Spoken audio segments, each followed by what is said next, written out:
Hello everyone, my name is Strom. I just wanted to take a quick moment today to go over the basics of flying machines in Minecraft Java. So I know there are a lot of videos out there that really use flying machines in the tutorials or that have other tutorials. I just wanted to take a moment and show it from a complete beginner's perspective, showing off the mechanics of flying machines, and then at the end I'll show some uses for them. So let's get into it. Okay, so right here I have my testing world, and this world will be available for download in the description, so check down there for that link.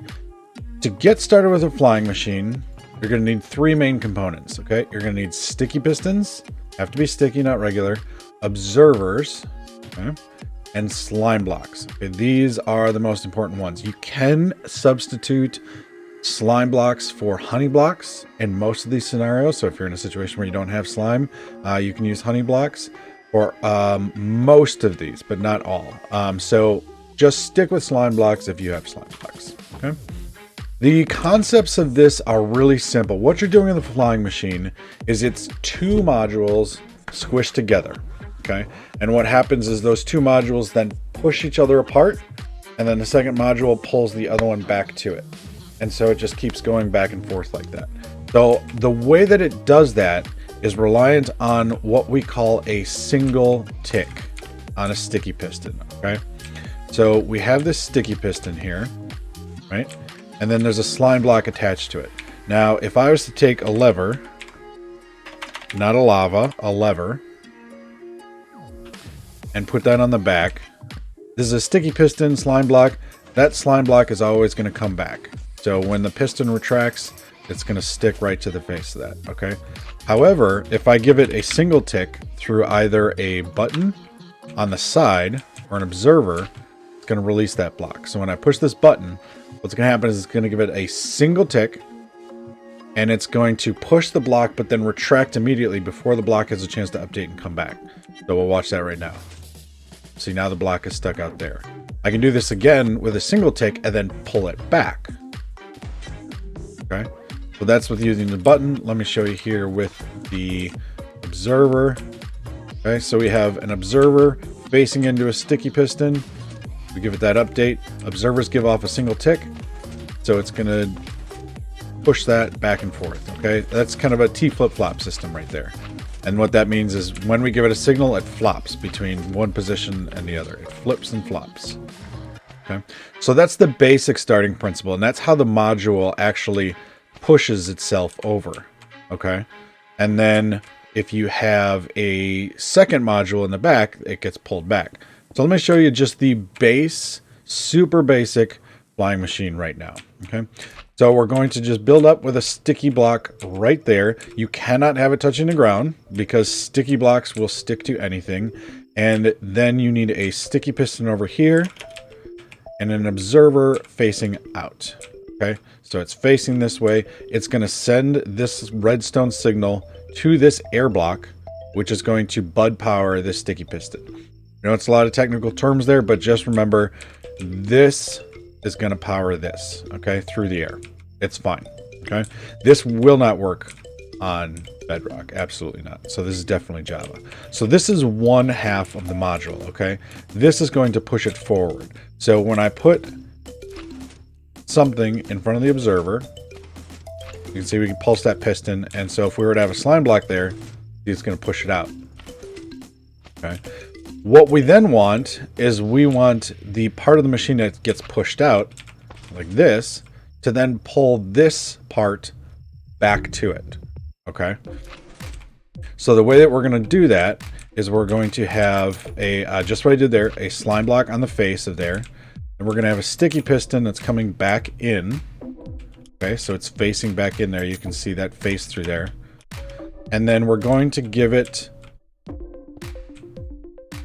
on each side that same observer. Okay, so the powered portion of the observer is facing the sticky piston on each side. So there and there. Okay, this right here is your basic flying machine. Okay, so this flying machine will run. Another thing I'm going to bring in here that's good to know with flying machines is glazed terracotta and obsidian, how those things interact with flying machines. So Both glazed terracotta and obsidian are not sticky blocks, so they will not stick to the side of any of these slime blocks or the sticky piston faces or any of that.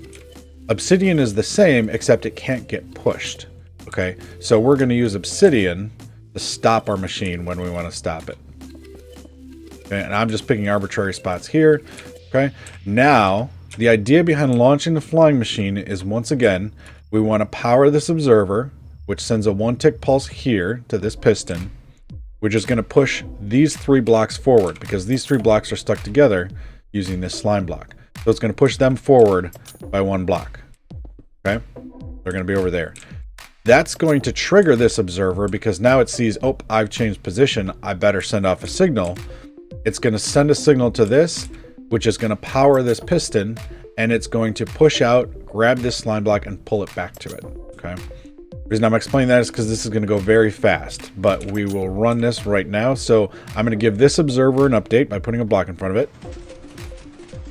And you can kind of see there what's happening. So this gets pushed forward, and then this side pulls it back. This side pushes forward, this side pulls it back. When we go to this side, that's going to reverse then. So it's going to push this side forward, and then this side is going to pull this back. Okay, so that's going to go back and forth like that. Now, we can extend this as well, okay? A piston has a push limit of 12 blocks. So you can have a total of 12 blocks per module here that get pushed. So you can do this on this side. So let's say we have right here 1 block for the piston, 1 block for the slime, 1 block for the observer. So we have 9 blocks left. So 1, 2, 3, 4, 5, 6, 7, 8, 9. So we can come out here and we can have a wing on that, just sticking way out. Okay. Or we can come over here and we can do some weird shapes, you know, like that.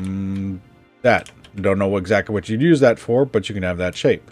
Now when I give this an update, and I can use glazed terracotta here because it's not going to stick to this portion. So let's say you want to have a wall around this as well. You're going to want to make sure it's a non-sticky block, and we can use obsidian too. Okay. So I'm now going to give this an update, and the flying machine is going to go forward. Notice nothing sticking over there or any of that. But now that we're at that maximum limit, we're at 12. If I put something here that's not sticky, let's just say like some oak wood. If I use something that is sticky for that wall, this machine is not going to fire. Okay, see, it's just sitting there because this block is now stuck to this block, and you are now at 13 blocks, which stops it. Okay. So I'm going to take that away, and you can see we can fire this again. So this is a 2-way flying machine. Most flying machines are 2-way. There's a lot of different models of flying machine. This is just kind of the base one that's easiest to get started with. You just remember this half is going to get pushed forward by 1, which is going to trigger this piston, which is then going to reach back and pull this side forward by 1. Okay, so it's going to just kind of incrementally crawl along, kind of caterpillar its way across the system. So that's how you basically use this stuff to make a flying machine. Now I do have in here, I have some samples already set up that we're going to go over just to show the uses for a flying machine, because this machine right here, what's the point of it? It goes back and forth. Maybe your friends go, oh, that looks weird, you know, or some new snake creature or whatever that you want to have come into an arena, whatever. But this can also be used in some technical Minecraft, so for farms and things. So we have some examples over here that are using this same principle, okay? A couple of these are using a slightly different model of flying machine, but it's all the same principle, is 2 observers, 2 slime blocks, 2 sticky pistons, 1 gets pushed, and then that one pulls the other one back to it, okay? So just that principle. So over here, we also have started incorporating another thing, which is how to automatically send the machines back and forth, okay? So since we're using obsidian here, it doesn't stick to anything, but this observer, when it reaches this point and hits this piston, is going to send a signal, which is then going to power this piston. Right now it's powered by a lever, but when I turn that off, this would be normally facing inwards, okay? And actually, I'll just show you this real quick, just so you can see what I'm talking about, okay? So let's turn this lever off. Okay, so this is how it would normally be coming back towards the machine. What's going to happen is this observer is going to go into this slot. It's going to power this block. Okay, just real quick, which is going to send the signal through the redstone. We have a repeater here because remember we just talked about that one tick that does some weird things with flying machines. So we're using this repeater set on 4 ticks to slow down that signal a bit so that it has time for the machine to get out of the way before this piston retracts. And then what that's going to do is it's going to push this piston in front of this observer, which is going to tell this observer, hey, I need to push this thing. Get it out of my way, and then this one is going to pull it back to it. The same concept. So let's put that lever back on there, and I'll show you right here. So we're going to send it this way. This side does not have a lever on it, and you're going to see this is going to get powered and push that piston in front of it. Now it's going to return back. Okay. So in this example, we had pumpkins set up there. Okay. So we're using a iron bar that's pushed into a hopper minecart to select those. This is a model. If you're interested in learning more about how to make a pumpkin farm with a flying machine, check out Ilmango's tutorial on it. It is far better than I'm going to be able to teach you how to do. But this is just kind of an example of that application. Now, if I turn that power off, so both of these pistons are retracted, we're going to see this is just going to go back and forth. Okay, so this is what's called a two-way flying machine because it's going 2 ways, back and forth. You can have a one-way flying machine that only goes in one direction. I'm not going to really review those. I don't find those as useful, but you can have one of those. So you can see here, this is that same model of flying machine that we built before, just with a hopper minecart stuck to the bottom of it. Okay. Over here, we have another useful application for it. So you'll see I actually put glowstone on the edges of these. That will stick, and then we can use any kind of block we want here on the walls, because now that glowstone is separating that slime and that wood. But it's same thing here with the send and return system. Okay, same concept, but we're using it to break sugarcane. Now in a sugarcane farm, you'd want to have hopper minecart collection under here, but this is just showing an example of you can use that flying machine to break the sugarcane. Okay, obviously you can see now why I put the glowstone on there so you could build walls, because now there's just sugarcane everywhere. But same design, it's that send and return flying machine. Okay, now let's take this for example. This guy is the worst. Okay, he is the worst. He's annoying. He shows up and threatens your villagers when he has a banner on him. So I've got this TNT. I'd like to drop it on him, but problem is I can't get him to stay still. Okay, so let's use a flying machine. Okay, so this is the same model of flying machine. Again, we look at these blocks right here. Okay, observer, slime ball, slime block, excuse me, and sticky piston, observer, slime block, and sticky piston. Okay, same thing. And then all I've done is I've stuck a TNT duper underneath one of the sides of the module. Okay, this is not going to be a two-way TNT bomber. I'm not really going to run into that. This is not a tutorial on how to make a perimeter bomber or anything. There are, again, people who have better tutorials on that than I. But this is just an example of, you know, we can use it to just get rid of this guy. You know, forget this guy in particular, okay? How you doing? Are you... Yep. Okay, you're gone. Thanks. Good. That's awesome. So again, two-way flying machine, same send and return system. And if I was to put a lever on this, I can stop it by just turning on that lever, and now that piston won't send that observer an update to continue on. You can use this to bomb holes down to bedrock if you want, that type of thing.